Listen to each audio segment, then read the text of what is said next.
મિત્રો એકવાર ફરી સ્વાગત છે આપનું ગુજરાતી મસ્તી ડિજિટલ પર। કાળા પાણીની જેલમાં આવી રીતે થતો હતો અત્યાચાર।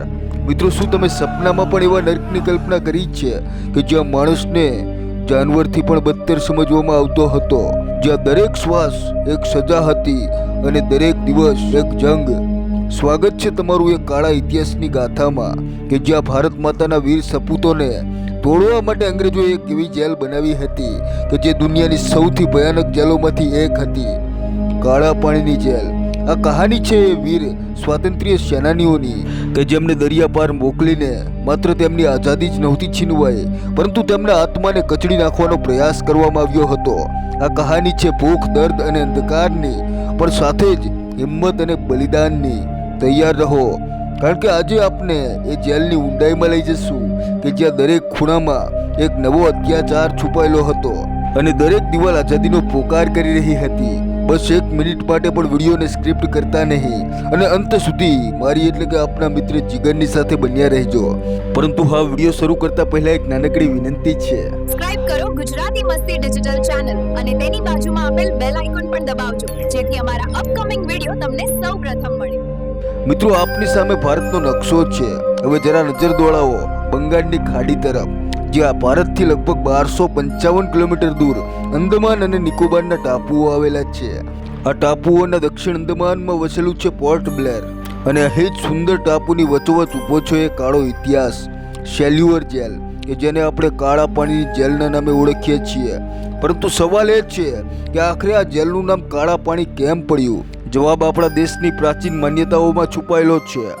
હિન્દુ ધર્મમાં મિત્રો એક જૂનો વિશ્વાસ હતો કે સમુદ્ર પાર કરવાથી માણસ અપવિત્ર થઈ જાય છે। ગંગા કિનારે રહેનારા સૌથી પવિત્ર માનવામાં આવતા હતા અને જેમ જેમ તમે ગંગાથી દૂર જાઓ તેમ તેમ તમારી પવિત્રતા ઓછી થતી જાય। ઈસવીસન પૂર્વે 500માં લખાયેલા બૌદ્ધાયન ધર્મસૂત્રમાં પણ તેનો ઉલ્લેખ છે કે સમુદ્ર યાત્રા માણસને અપવિત્ર બનાવે છે। આ ડરની એટલી અસર હતી કે કેટલાક લોકો તો દરિયો પાર કરવા માટે પોતાનો ધર્મ પણ બદલી નાખતા। અને હા, આ માત્ર જૂના જમાનાની વાત નથી। આજે પણ તિરુપતિ મંદિરમાં એવો નિયમ છે કે જો કોઈ પૂજારી સમુદ્ર પાર કરે તો તેને ગર્ભગૃહમાં પ્રવેશવાની પરવાનગી મળતી નથી। પરંતુ અંગ્રેજોએ આ માન્યતાને હથિયાર બનાવ્યું। 1857ની ક્રાંતિ પછી જ્યારે આખા દેશમાં આઝાદીની ચિનગારી ભભકી ઉઠી ત્યારે અંગ્રેજો સમજી ગયા કે માત્ર ગોળીઓ ચલાવીને બળવો રોકી શકાશે નહીં। તેમણે શૂરવીરોને તોડવા હતા કે જે ભારત માતા માટે પોતાનો જીવ આપવા માટે તૈયાર હતા અને એ માટે તેમણે એક એવી જેલ બનાવી કે જ્યાં માત્ર સજા જ નહોતી અપાતી, પરંતુ માણસની આખી ઓળખ જ, તેનો ધર્મ અને તેનો સમાજ બધું જ છીનવી લેતી હતી। આ જ હતી કાળા પાણીની જેલ, એ જગ્યા કે જ્યાં માણસનું સામાજિક મૃત્યુ નિશ્ચિત હતું, કારણ કે એકવાર જો કોઈ દરિયો પાર કરીને આ જેલમાં ગયા તો તેનો સમાજ અને ધર્મ આપોઆપ તેનાથી દૂર થઈ જતો। બાકી જેલની અંદર શું થતું હતું એ તો એક અલગ જ કહાની છે। મિત્રો આ જ વિચાર સાથે વર્ષ 1896માં આ જેલનું નિર્માણ થયું। પરંતુ શું તમે જાણો છો કે તેને બનાવનારા બીજા કોઈ નહીં પરંતુ ભારતની બીજી જેલોમાંથી લાવવામાં આવેલા કેદીઓ જ હતા।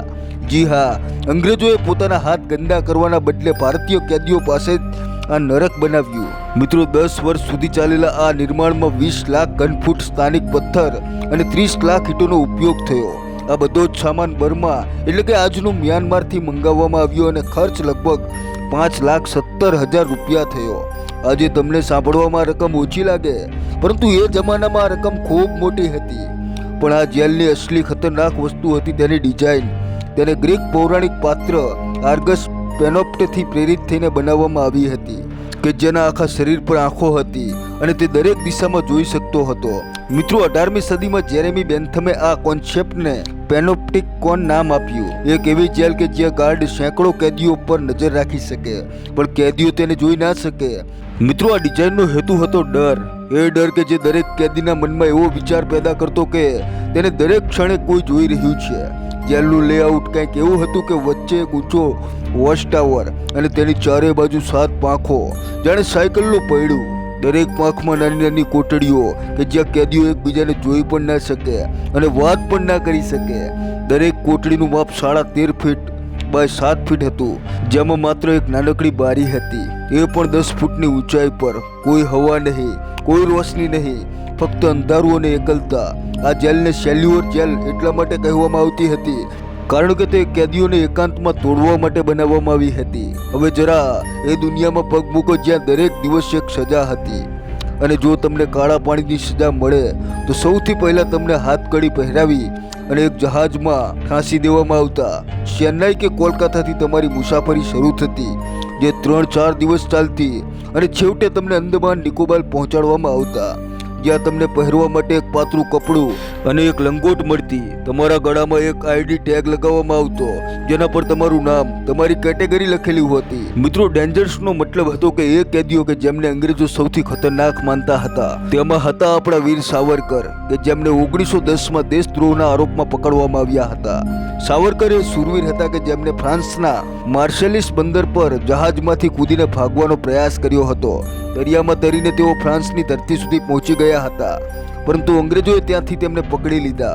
એટલે જ તેમને ડેન્જર્સ કેટેગરીમાં રાખવામાં આવ્યા હતા અને તેમની કોટડીમાં ડબલ સિક્યોરિટી હતી. બીજી કેટેગરી હતી પરમનન્ટલી, કે એ કેદીઓ કે જેમને જિંદગીભર જેલમાં સડવાનું હતું, જેમ કે બરિન્દ્ર કુમાર ઘોષ, કે જેમણે 1908ના અલીપુર બોમ્બ કેસમાં બ્રિટિશ જજને મારવાનો પ્રયાસ કર્યો હતો. પણ આ તો માત્ર શરૂઆત હતી. અસલી નરક તો જેલની અંદર શરૂ થતું. સવારે 6 વાગે તેમને બહાર ખેંચી કાઢવામાં આવતા. નહાવા માટે મળતું માત્ર ખારું દરિયાનું પાણી, અને એ પણ ફક્ત 3 વાટકા. જો તમે વધારે પાણી લીધું તો દંડા પડતા. પછી તમને હાથકડી પહેરાવીને કોટડીમાં પૂરી દેવામાં આવતા અને બીજા દિવસથી શરૂ થતું કામ, એ કામ જે માણસને માણસ નહીં મશીન બનાવી દેતું. કાળા પાણીની જેલમાં કામનો મતલબ હતો કે જીવતા જીવ મરવું. એક કામ હતું નારિયેળ છોલવાનું. સાંભળવામાં સહેલું લાગે છે, પણ આ નારિયેળ તમારે તમારા નખ અને લોહીથી છોલવા પડતા હતા.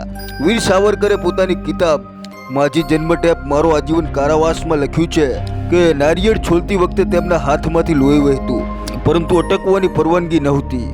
બીજું કામ હતું નારિયેળ ફોલવું, પછી તેનું પાણી ભેગું કરવું અને છેવટે ખુરપીથી નારિયેળને કાછલીમાંથી અલગ કરવો. દરેક પગલે ગાર્ડનો માર પડતો. જો ભૂલથી તમે નારિયેળનો એક ટુકડો પણ ઉપાડ્યો તો તમને ચોર ગણાવીને મારવામાં આવતા.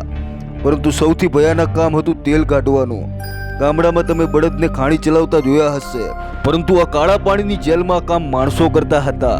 એક ભારે લોખંડની ખાણી કે જેને તમારે આખો દિવસ ફેરવવી પડતી.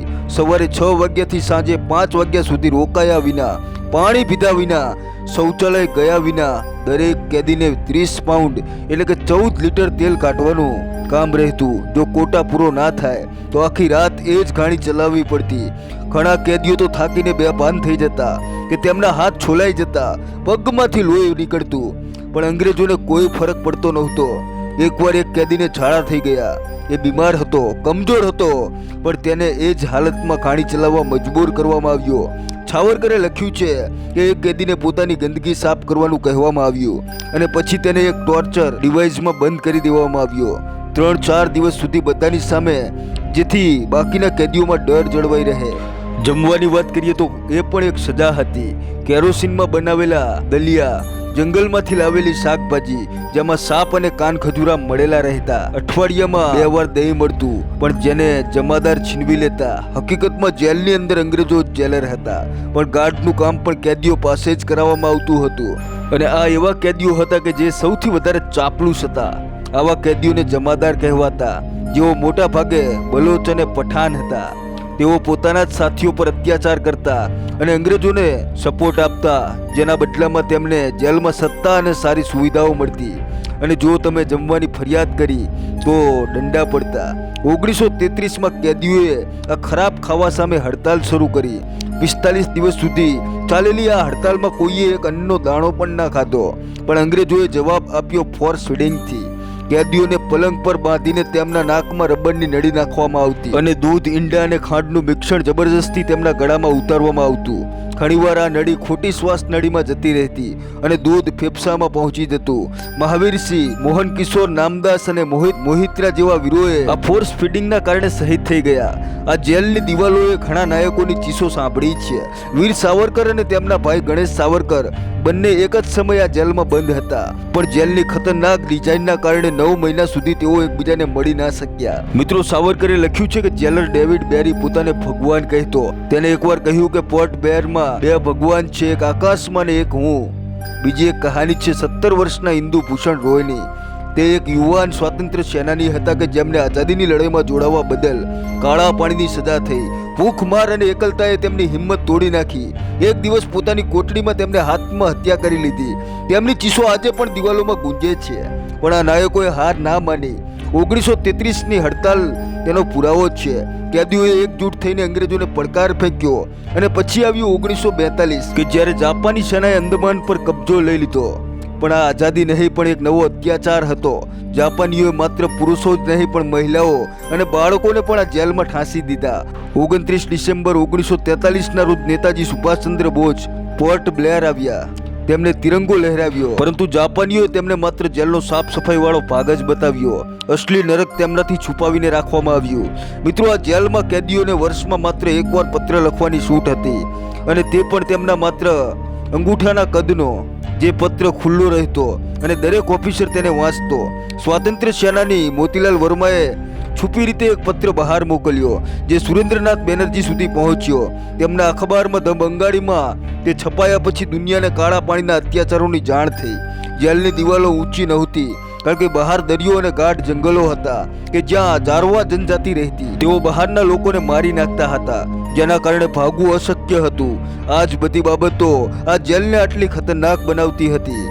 મિત્રો, વર્ષ 1937માં મહાત્મા ગાંધી અને રવિન્દ્રનાથ ટાગોરના પ્રયાસોથી કાળા પાણીની જેલના ઘણા કેદીઓને મુક્ત કરવામાં આવ્યા. લાગ્યું કે આ નરકનો દરવાજો હંમેશા માટે બંધ થઈ ગયો. પણ આઝાદીના આટલા વર્ષો પછી આજે પણ આ જેલ એક મ્યુઝિયમ તરીકે ઊભી છે, જે આપણને આપણા નાયકોના બલિદાનની યાદ અપાવે છે. 7 પાંખોમાંથી 4 નષ્ટ થઈ ગઈ છે. 2 ભૂકંપ અને 2 જાપાનીઓએ બંકર બનાવવા માટે તોડી નાખી. આજે માત્ર વોચ ટાવર અને 3 પાંખો બચી છે. આ જેલ એક ફક્ત ઇમારત નથી, આ એ જગ્યા છે જ્યાં ભારત માતાના વીર સપૂતોએ પોતાના દરેક શ્વાસમાં આઝાદીની લડાઈ લડી હતી. તેમના લોહી, તેમના પરસેવા અને તેમની ચીસોએ આ દેશને આઝાદી અપાવી. મિત્રો, કાળા પાણીની જેલ માત્ર એક જેલ નહોતી, એ આગ હતી કે જેમાં આપણા નાયકોએ પોતાની હિંમતને તપાવી. એ અંધારી રાત હતી કે જેમાં આઝાદીનો સૂરજ ચમક્યો. આજે જ્યારે તમે આ મ્યુઝિયમમાં પગ મૂકશો, ત્યારે દિવાલોની ચીસો સાંભળશો, જે તમને કહેશે કે આઝાદી કેટલી કિંમતી છે. મિત્રો, આપણા સ્વાતંત્ર્ય સેનાનીઓને સલામ કે જેમને આ નરકમાં પણ હાર ના માની. બાકી મિત્રો, શું તમે તેમના બલિદાનને યાદ રાખશો? તમારો જવાબ અમને કોમેન્ટ બોક્સમાં જરૂર આપજો. જય હિન્દ, જય ભારત.